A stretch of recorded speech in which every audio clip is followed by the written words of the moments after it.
Doctor ortho, अब दर्द भी घुटने टेकेगा।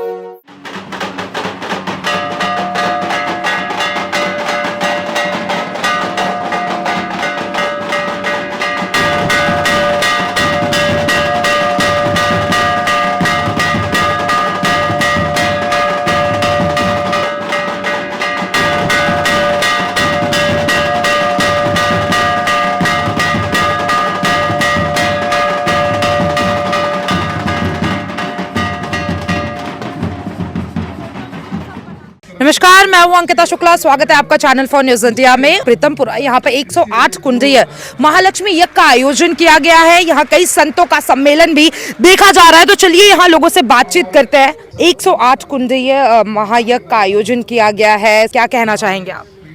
ये एक बहुत बड़ा आयोजन है। 108 कुंड का जो यज्ञ होता है महालक्ष्मी यज्ञ, और तकरीबन हर साल हम कोशिश करते हैं कि ये यज्ञ हो। और इस बार हमारे यहाँ तो बहुत बड़े संत आए हुए हैं। हर साल संत आते हैं, जब भी यज्ञ होता है तो सभी संत सम्मेलन भी रहता है, और अच्छे सभी संत शंकराचार्य तक हमारे इस प्रोग्राम में आते हैं, और हमारे को बहुत ज़बरदस्त ऊर्जा मिलती है इससे, और क्षेत्र को भी एक बहुत बड़ी ऊर्जा का अनुभव होता है। जी देखिए, आप लोग हर साल ये यज्ञ का आयोजन करते हैं, और इस साल क्या कुछ खास रहा इस यज्ञ के दौरान? जय सिया राम। जय सिया राम। इस बार एक तो देखो व्यवस्था बहुत अच्छी रही है, और आप यज्ञ मंडप में जाएंगे तो आप देखोगे बहुत सुंदर व्यवस्था महालक्ष्मी ने अपने आप ही कराई है। जबकि उन्होंने हमारा पूरा इसे कहते हैं ना कि पूरा मौका दिया हमको। पहले दिन बहुत वर्षा हुई, उसके बावजूद भी जो संख्या थी सारे भक्तजन आए और अच्छे से उन्होंने इस यज्ञ में अपनी उपस्थिति दर्ज की, अपनी आहुति दी, और बहुत सुंदर आप ये देखेंगे व्यवस्था का इंतजाम हमारी टीम ने अच्छा किया है। और इस बार लोगों का आना और संख्या में आना, क्योंकि जैसे आज के दिन माहौल है उस माहौल के हिसाब से हम लोग जो इकट्ठा हो रहे हैं, एकल पूजन की तरह सामूहिक पूजन की तरफ जा रहे हैं, उसके अंदर हम लोगों का ये कार्यक्रम, ये कदम सब लोगों ने सराहा है। और आपका भी बहुत बहुत धन्यवाद हमारा ये मैसेज लोगों तक पहुंचाने के लिए। अभी 2 दिन बाकी हैं। आपसे हम निवेदन करेंगे कि आप अपने माध्यम से सभी भक्तों को ये प्रयास करें कि वो अधिक से अधिक संख्या में आके माँ लक्ष्मी का आशीर्वाद ले प्राप्त करें। देखो, मुझे बोलना नहीं आता इसलिए गलती करता हूँ, उनका आशीर्वाद लें। धन्यवाद। देखिए, हर साल ये आयोजन किया जाता है। कौन कौन सी जो समिति खाली यज्ञ के लिए, खाली यज्ञ के लिए तो 108 कुंडीय यज्ञ का आयोजन किया गया है। क्या क्या व्यवस्था है, किस तरीके से पूजा पाठ होती है? देखिए, यज्ञ वैदिक कर्म है, और वेद का मूल धर्म भी यज्ञ ही है। यज्ञ के सिद्धांत पर हम चर्चा करते हैं तो शास्त्र कहता है कि यज्ञ से यज्ञादि भवति पर्जन्या, यज्ञ से वर्षा की उत्पत्ति है, वर्षा से कृषि की उत्पत्ति है, कृषि से संपन्नता की उत्पत्ति है, और संपन्नता से समाज चहुमुखी विकास और प्रतिभा और विकास को प्राप्त करता है। और यज्ञ का मूल हमारे यहाँ यज्ञ जो है वैदिक कर्म है। जब हम यज्ञ करते हैं तो उसके मंत्रों के माध्यम से, देवताओं की उपासना के माध्यम से, देवताओं के को यज्ञ के माध्यम से, स्वाहाकार के माध्यम से देवताओं तक मंत्रों के माध्यम से आहुतियों का जो फल है वो प्राप्त करने के लिए यज्ञ किया जाता है। तो जो लोग यज्ञ कर्म में शामिल होते हैं वो निश्चित रूप से भाग्यशाली होते हैं, और वैदिक का जो मूल धर्म है वो यज्ञ ही है। लेकिन हमारे यहाँ शास्त्र कहता है नापि यज्ञ समो रिपु, यज्ञ से बड़ा कोई संसार में आपका हितैषी नहीं हो सकता। और यज्ञ की विधियों का निर्वहन हो तो निश्चित रूप से मनुष्य मानव के लिए, प्राणी मात्र के लिए कल्याणकारी होता है। तो यज्ञ का फल सदैव अच्छा है, और उसमें विधियों का निर्वहन हो तो निश्चित रूप से सबके लिए कल्याणकारी है। हमारे यहाँ भिन्न भिन्न प्रकार के यज्ञों का सिद्धांत है। ऐसे ही ये महालक्ष्मी यज्ञ हो रहा है, और लक्ष्मी कृपा हो जाए इससे बढ़िया तो कुछ और संसार में हो नहीं सकता। हिरण्यवर्णाम हरणी स्वर्ण रजस्याम चंद्रा हिरण्यमयी लक्ष्मी जात वेदोम आवह।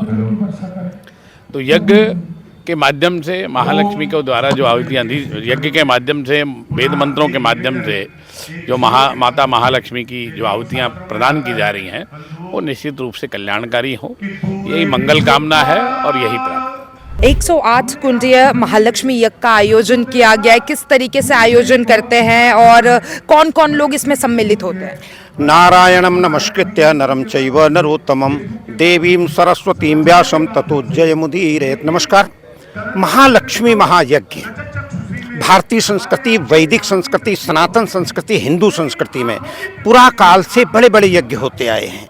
महर्षि ऋषि एक जगह बैठ करके ब्राह्मणों के साथ में स्वाहाकार करते थे। देवी को प्रसन्न करना हो, परमात्मा को प्रसन्न करना हो, भगवान को प्रसन्न करना हो, या दीन दुखियों की सहायतार्थ हो, या फिर सूखा पड़ा हुआ उसके सहायतार्थ हो, इंद्र को प्रसन्न करना हो, भगवान शिव को प्रसन्न करना हो, अलग अलग तरीके से यज्ञ होते आए हैं।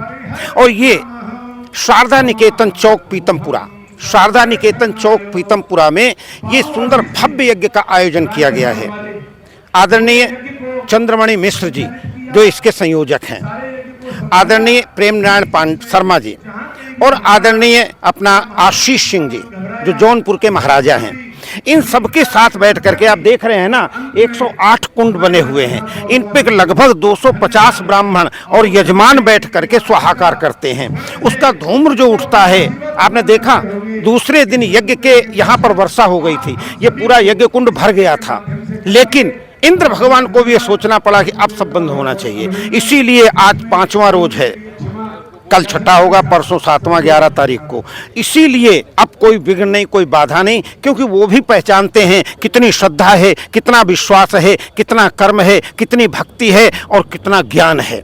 इसलिए ये यज्ञ का कार्यक्रम जो है यहाँ पर रखा गया है। ये 18वां यज्ञ है। इससे पहले 17 यज्ञ हो चुके हैं और इन 17 यज्ञों में क्या बताया गया, क्योंकि अब पूरे भारत में ही नहीं सब जगह यज्ञ का चलन बंद हो रहा है। इतना बड़ा आयोजन कोई नहीं करना चाहता है, लेकिन दिल्ली में 18वां यज्ञ है। इसलिए है क्योंकि सबका कल्याण, सर्वे भवन्तु सुखिनः, सर्वे सन्तु निरामयाः, सर्वे भद्राणि पश्यन्तु मा कश्चित् दुःख भाग् भवेत्। और क्यों? क्योंकि उदार चरितानाम तो वसुधैव कुटुंबकम, ये हमारा सब पूरा संसार एक कुटुंब है। इसीलिए तो हम कहते हैं ना, हम में राम, तुम में राम, सब में राम समाया, और सबसे कर ले प्रेम, जगत में कोई नहीं है पराया। मैं स्वयं भी यहाँ पर सेवा के लिए लगा हुआ हूँ। अभी आदरणीय सुबेश सरमन जी, आदरणीय अमित जी आपको बताया था यज्ञ का महत्व। इसी प्रकार से यहाँ पर सायंकाल प्रवचन, कीर्तन, भजन, और आज परमादरणीय परम पूजनीय पूज्य सदगुरुदेव रितेश्वर जी महाराज वृंदावन से पधारे हैं।